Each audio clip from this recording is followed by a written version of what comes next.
श्रीमद् भगवद गीता अध्याय तृतीय श्लोक संख्या 37 चैप्टर 3 श्लोक नंबर 37।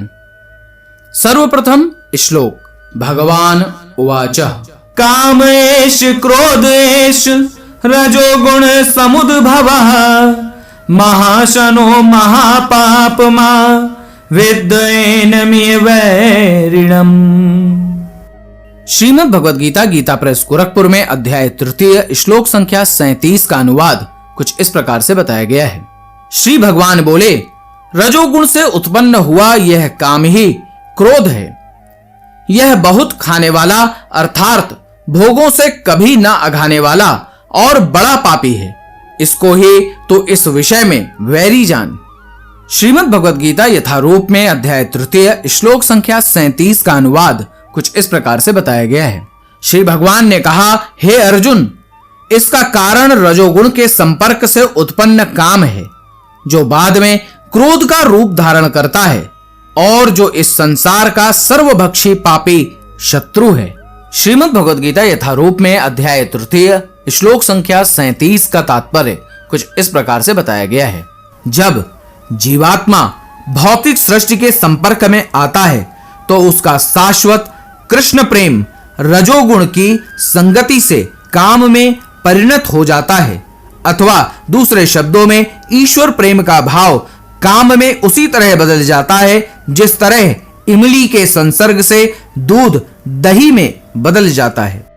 और जब काम की संतुष्टि नहीं होती तो वह क्रोध में परिणत हो जाता है। क्रोध मोह में और मोह इस संसार में निरंतर बना रहता है। अतः जीवात्मा का सबसे बड़ा शत्रु काम है और यह काम ही है जो विशुद्ध जीवात्मा को इस संसार में फंसे रहने के लिए प्रेरित करता है। क्रोध तमोगुण का प्राकट्य है।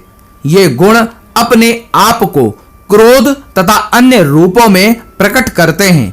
अतः यदि रहने तथा कार्य करने की विधियों द्वारा रजोगुण को तमोगुण में न गिरने देकर सतोगुण तक ऊपर उठाया जाए तो मनुष्य को क्रोध में पतित होने से आध्यात्मिक आसक्ति के द्वारा बचाया जा सकता है। अपने नित्य वर्धमान चिदानंद के लिए भगवान ने अपने आप को अनेक रूपों में विस्तारित कर लिया और जीवात्माएं उनके इस चिदानंद के ही अंश हैं। उनको भी आंशिक स्वतंत्रता प्राप्त है, किंतु अपनी इस स्वतंत्रता का दुरुपयोग करके जब वे सेवा को इंद्रिय सुख में बदल देती हैं तो वे काम की चपेट में आ जाती हैं। भगवान ने इस सृष्टि की रचना जीवात्माओं के लिए इन काम पूर्ण रुचियों की पूर्ति हेतु सुविधा प्राप्त करने के निमित्त की, और जब जीवात्माएं दीर्घ काल तक काम कर्मों में फंसे रहने के कारण पूर्णतः ऊब जाती हैं तो वे अपना वास्तविक स्वरूप जानने के लिए जिज्ञासा करने लगती हैं। यही जिज्ञासा वेदांत सूत्र का प्रारंभ है, जिसमें यह कहा गया है, अथातो ब्रह्म जिज्ञासा।